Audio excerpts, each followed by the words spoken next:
Sometimes may yung pakiramdam mo na iba yung pakiramdam ko ngayon. Like that. Nanatalo ako kay Marquez.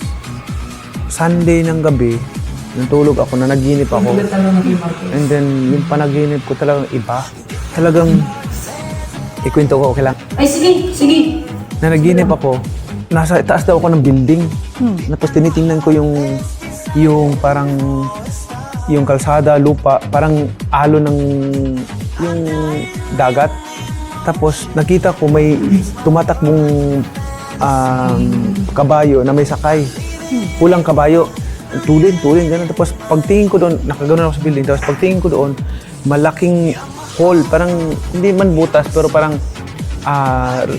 river na dry. Tapos nakagano'n lang siya. Tapos gano'n. So sabi ko, ang tulin ng takbo ng kabayo, sabi ko, laka ba, hindi siya abot doon, hindi siya abot. Kapag kahit tumalon ng kabayo, hindi siya abot. O mahulog siya. So, nakita ko, tumalon yung kabayo, pati yung sabay ko.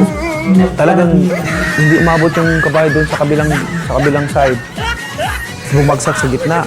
Tapos talagang flat na flat, gano'n. Tapos pati yung kabayo, tapos yung sakay.